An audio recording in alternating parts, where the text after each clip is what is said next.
is going on? It's Ultimus. You might be looking at this video and saying, why are we talking about warriors again? Quite simply put, this has been updated since our last video, so I'm super interested in going through and checking out what's changed. This has all been updated since a lot of this is live in the alpha now, so it's going to reflect what's going on there. And I figured you guys would want to see it as well, so I want to just go ahead and take a step back there on that one and kind of see what this looks like. Also, forgive me if I sound out of breath. I apparently running up and down your stairs twice for no reason other than you need to get up and down them. Wow, that made no sense. At 2 a.m. is not good. Wow. Okay. Anyways, so let's go ahead and take a look at some of this, because you got to remember, before, everything that we knew and that we had available to us in the previous video was all data mined. None of it was official, none of it was in game, because alpha and beta hadn't even been out at that point. And so with that, now that we're actually in alpha and we're moving closer to beta, we have more access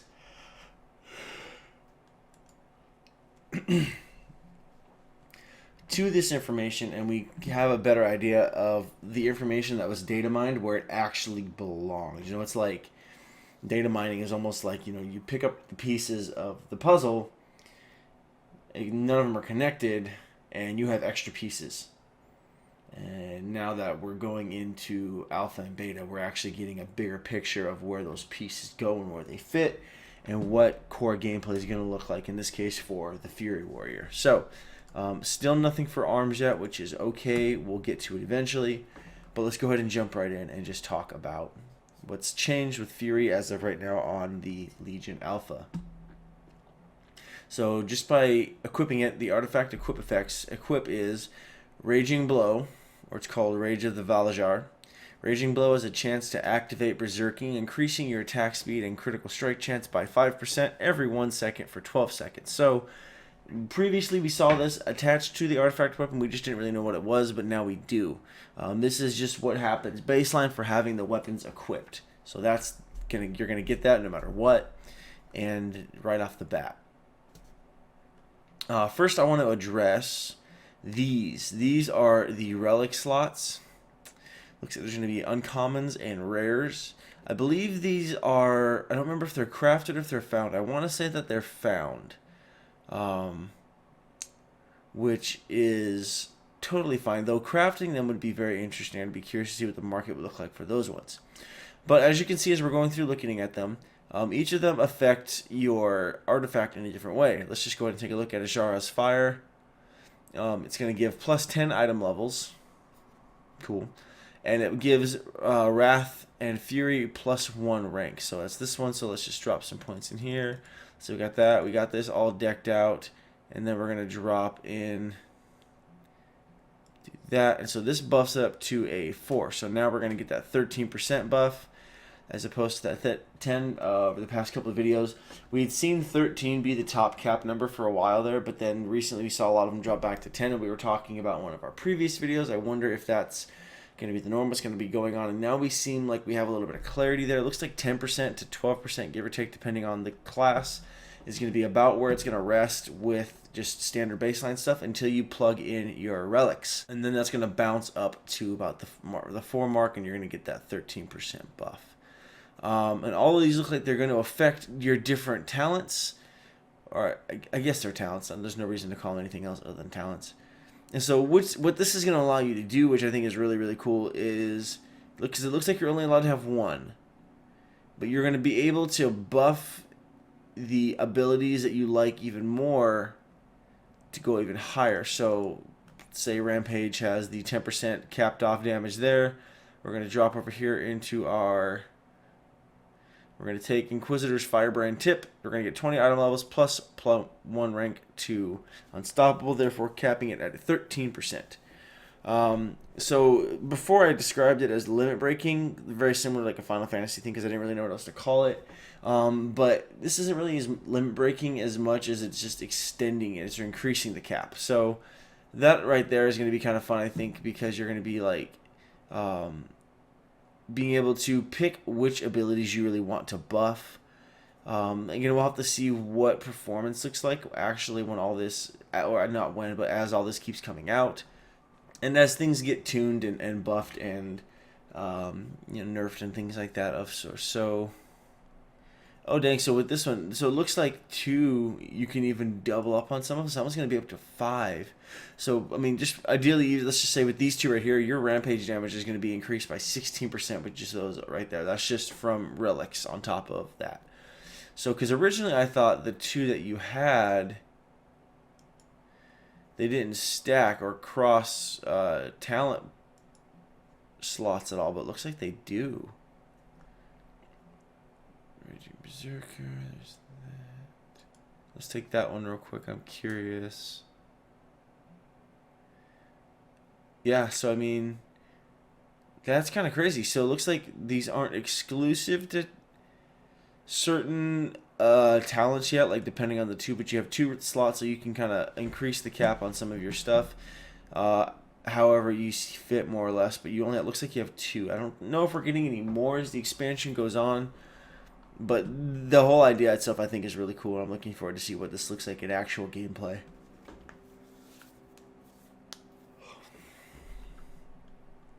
So let's see if anything else has changed. We have Odin's Fury. It is an instant with a 45-second cooldown. It unleashes the fiery power bestowed on your weapon by Odin, dealing 200 or 2.0, something like that. I don't know quite how to read that.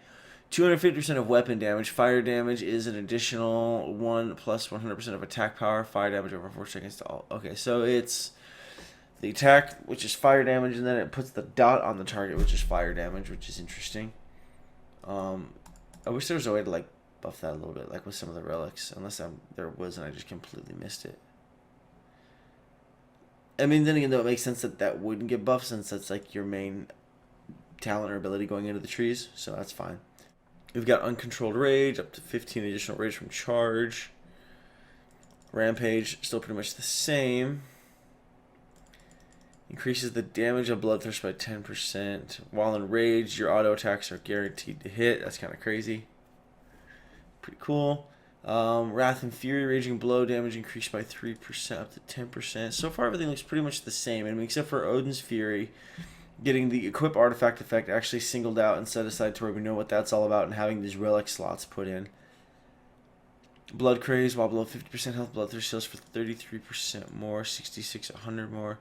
And then I'm assuming there'll be a relic over here that we can buff maybe this up with, question mark. Yeah, there it is. So there's that one up to 133. That's crazy. And then where's the other uncommon one? Oh my gosh, mouse, please. Say that. I mean, let's just say theoretically, we take these 2 relics. It's up to, wow, 166% more. That's kind of crazy. I mean, I don't even know if this is going to be one of those things where you're going to want the 10 less item levels to buff up your attacks or not. I don't understand really, or I guess I don't know how well item level is going to play into the next expansion in PvP. Obviously in PvE it's a big deal, and it was initially created for PvE. So we'll see what this is going to look like in PvP, since they are balancing PvP separately entirely, and they've mentioned that gear is going to be done very, very differently this expansion, so item level might not even matter in PvP. So this, from a PvP perspective, taking the rare relic may not necessarily always be the best idea, simply for the 10 extra item levels. If the buff to your artifact talent is going to be better in the long run than the additional item level to your weapon. I'm curious to see how that's going to play out.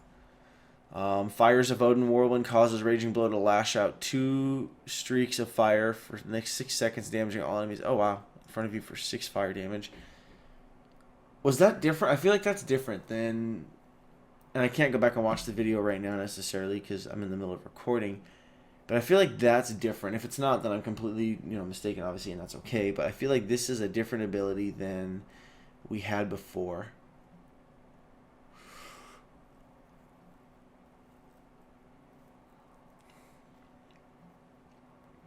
I mean, it sounds cool. It sounds very, like, God of War inspired, almost. Like, just You know, with your Whirlwind now is going to proc Raging Blow to lash out 2 streaks of fire for the next 6 seconds. So it's just going to shoot out things of fire for 6 seconds. It hits all enemies in front of you for fire damage. I don't know, or maybe I'm thinking something different here, but it just seems very God of War and then Diablo inspired. But just again, pretty cool. I can understand where they're going with it, and I like the concept. Helia's Wrath, Rampage, Critical Strikes, Refund, 10 Rage. Battle Scars, while enraged, your health is increased by 3% up to 15. That was the same. Raging Berserker increases damage dealt while enraged by 3%, 6%, 10%. That's still the same. Unrivaled Strength. Battle Shout also increases critical strike damage. Oh, wow. Is that the same? That seems vaguely familiar.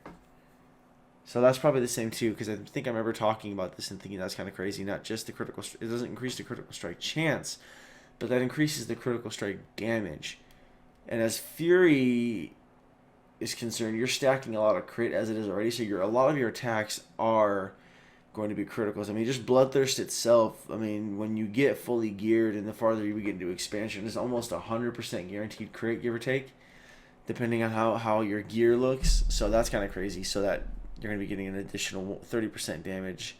And of course, that's not even taking into account with these relics over here. There's something weird happening with the page. Whatever.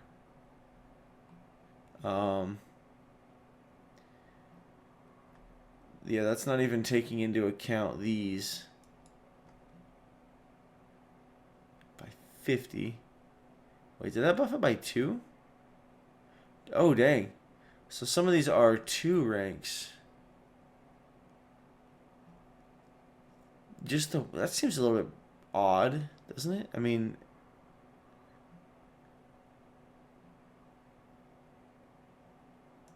what's that one? That's for battle. Crazy. So a couple of these have +2 ranks. Mouse sensitivity too strong, can't control it. It's over 9,000. Okay, not really. It's actually just 4,500, but still. Wrath and Fury.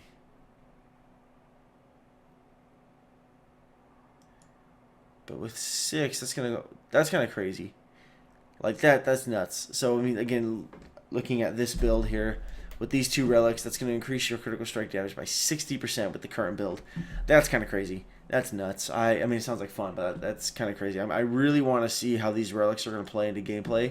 Are we going to be able to change them on the fly? Are the relics using once and that's it? I don't know. I'm sure that information is out there and I should look into that, but I just really want to know. Because again, I'm still thinking along the lines of in PvP and in arenas, like how is this going to work out? Like they've got to extend the match wait time before the match starts for you to be able to like mess around with your talents. Because between this right here, the PvP tree plus the standard talent tree, that's so many talents to mess with. To have to change them all depending on what comp you have. Like, that's kind of crazy. Like, they've got to extend that window a little bit. Death Dealer, execute critical strike chance increased by 3% up to 10%. Sense of Death, execute has a 15% chance to make your next execute consume no rage. That's just legitly awesome and sounds insanely strong. Just coming out from someone who's been playing a warrior for a long time, like execute not costing any rage just is one of the sweetest, most wonderful thoughts ever. And so I wonder if it's still going to scale as though it was using the rage. It just doesn't, because I'm curious how the damage is going to work, because the entirety of its damage is pretty much based around obviously attack power, but then how much rage you're dumping into it to a cap, which I still hate that they put a cap on execute all those years ago, but that's neither here nor there. But I'm curious where this damage here that you're going to be able to get this execute proc from. I wonder what that damage is going to look like or where it's going to pull from. Odin's Champion. When you use Rampage, Odin has a chance to declare you the champion of Valajar for 10 seconds, causing you to generate 10 rage per second, and causes all special attacks to reduce the cooldown of all abilities by 3 seconds. So that's still the same. And then finally, Juggernaut. Execute increases the damage of Execute, oh wow, by 5% for 15 seconds. This effect stacks. Is that different? That also sounds vaguely familiar. So maybe that's still the same. But I know what is new, and what we have room to mess with is now we have clarity for the artifact effect over here. We've got a little more clarity on Odin's Fury, and we now have access to the relic slots. which overall I think is pretty exciting, and it's kind of cool to see how this is going to play out now that we actually have the ability to click it and drop stuff in how we want.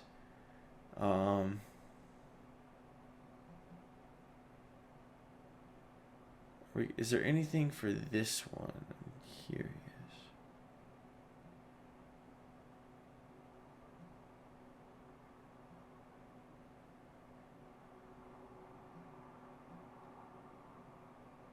Doesn't look like it.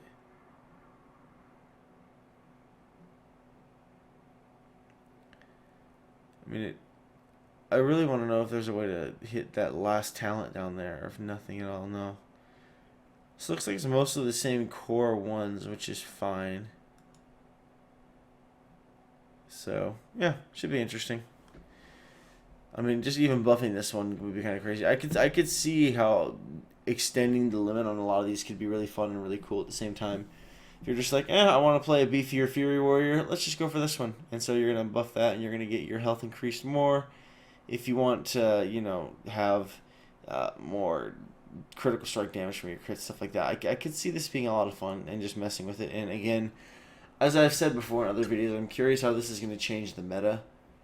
Because I feel like in all of Warcraft's history here, or in all of World of Warcraft's history, we've never had so many class-changing and meta-challenging changes implemented into an expansion. And you know, let me know if I'm wrong on that one. I don't feel like we've ever had this many changes going on to this many classes in any expansion.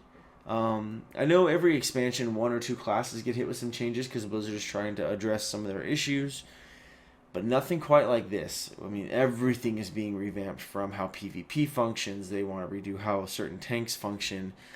Entire classes and specs are being changed, renames, core functionalities being tweaked. It's just... This is going to be a very interesting expansion, to say the least, and I'm definitely excited to get in and get up to my knees and my elbows eventually in Legion content, and of course when it comes live. But it should be interesting to see what this looks like. I'm still waiting to see the ARMS talent tree. I'm hesitant. I have a couple theories and ideas as to why they're holding off on the ARMS tree. None of them necessarily bad, but I'm like biting at the bullet here. I'm just like, come on. I gotta know. I don't know what that voice was, but there it is. So if you guys enjoyed this video, let me know in the comment section below. Also, let me know if you want me to go back and go over some of the Death Knight and Holy Paladin stuff that they've added and changed in, just to see what some of that looks like. And yeah, also let me know if there's any other artifact weapons you want me to go over next. Always open to that stuff. That way I can actually get content to you guys that you want to see, rather than you waiting and hoping that I'll get to the videos you want to see. So kind of helps us. We can meet in the middle.